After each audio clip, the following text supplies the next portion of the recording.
These are the numbers for the franchise, and if you look, they're not crazy, right? They're very modest in terms of U.S. box office.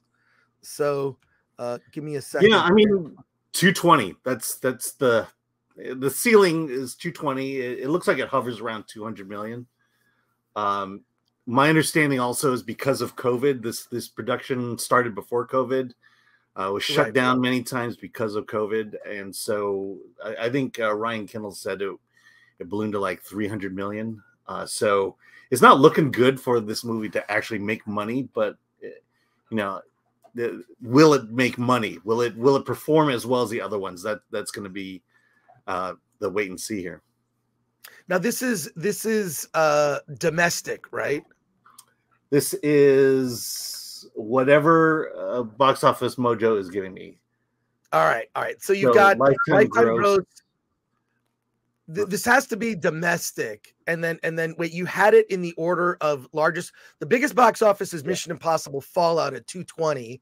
Mission Impossible 2 made 215. Ghost Protocol 209.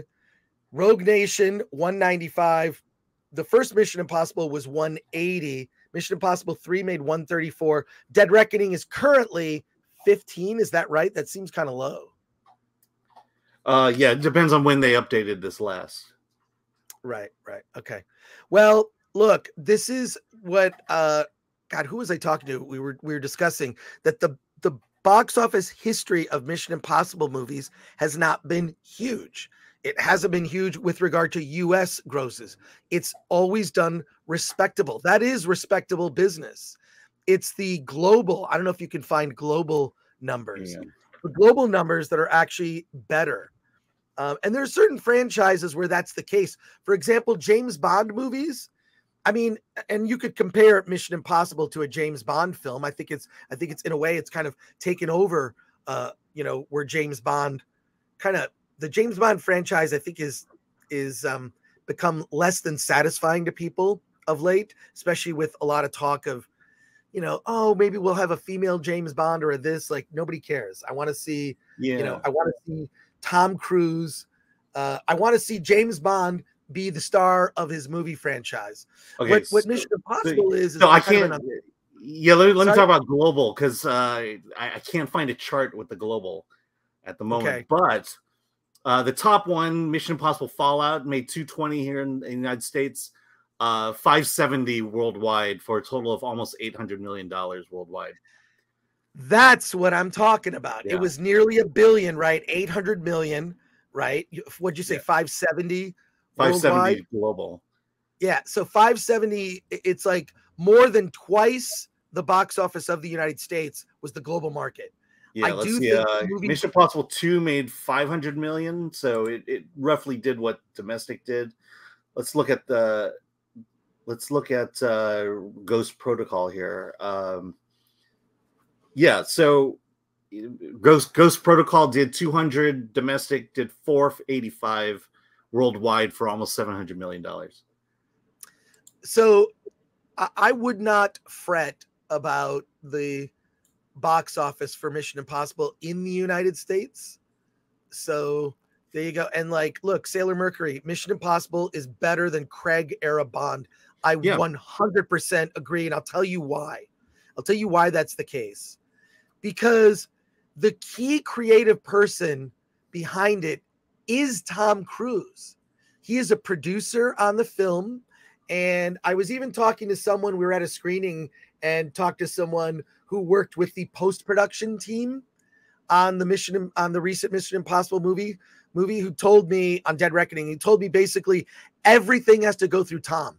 They'll edit and edit and edit a sequence, and it goes to Tom, and then Tom finally gives it a thumbs up, but he gives notes on every action sequence, every single one. He said that they're working on the second one right now. It's already shot, but it's in post, and it will be for the next year.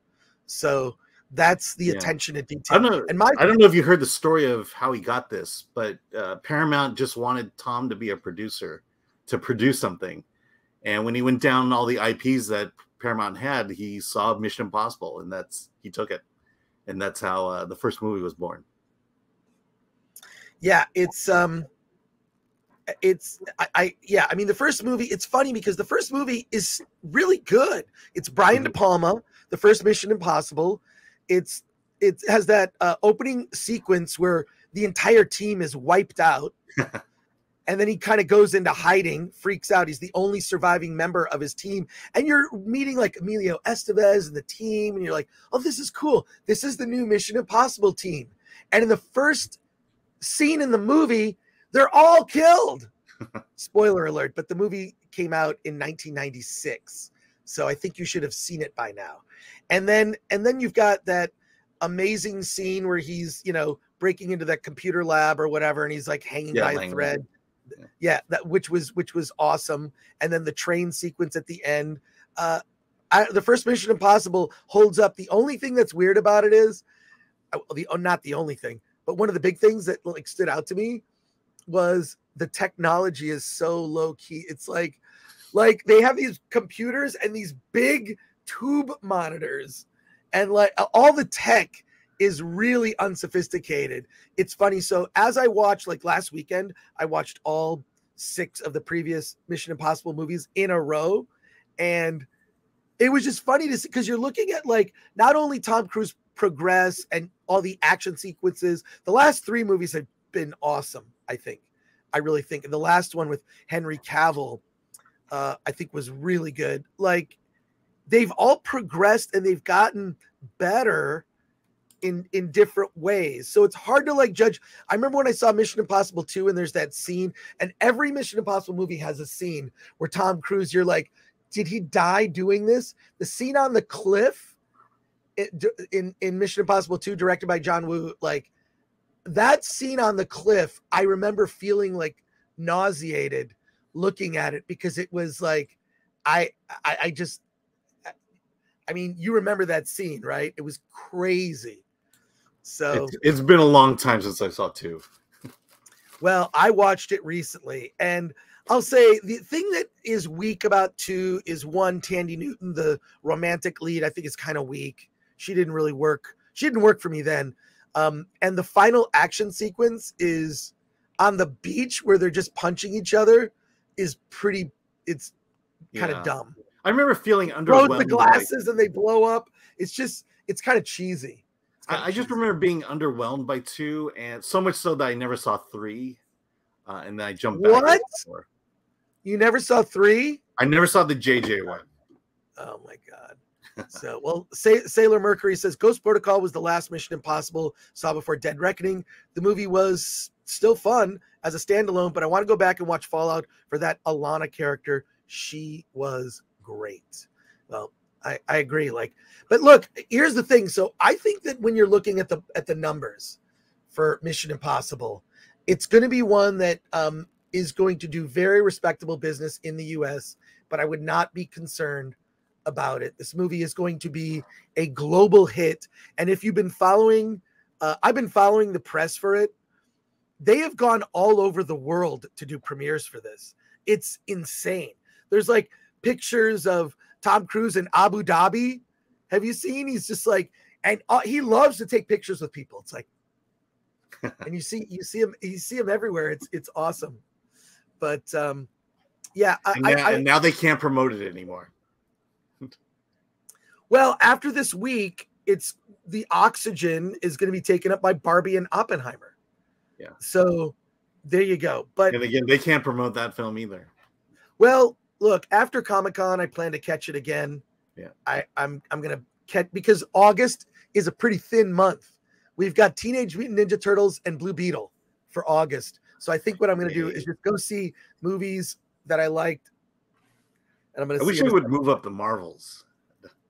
Yes. Well, the Marvels, Alan, you'll have to wait until November for the Marvels. Yeah. I will say, okay, so I took my daughter. It's kind of interesting. I keep bringing her up because she's seeing movies from a fresh new perspective and seeing the movies I loved. Hi, Dad, I miss you. That's her. Whenever you bring up your daughter, I have to show her. Yeah, you have to play a video of her. But I took her to see Mission Impossible on Tuesday. And because she wanted to see it a couple weeks ago, but for some reason couldn't. So I finally took her, and this was the moment that she realized the difference between actors and movie stars. And she goes, Tom Cruise, not my favorite actor, but he's definitely a movie star. You know, she'll definitely see a movie with Tom Cruise in it, but she's not gonna, you know, she was pretty underwhelmed by his ability to act. I like the Mission Impossible movies because a couple things. One, they're kind of standalone, right? Mm-hmm. Like James Bond adventures, they're standalone, but there's connective tissue between each of them. And then the other things that I noticed when I saw Dead Reckoning Part 1 a second time, the sort of AI is like this eye of Sauron through the thing. When they're in the club and you see the kind of AI like thing, it's like looming. So yeah. So here's the question: Mission Impossible better than James Bond? I think Mission Impossible is better than modern era James Bond and or Daniel Craig James Bond. 100%. Would you go back to Timothy Dalton? Yeah, better than Timothy Dalton James Bond.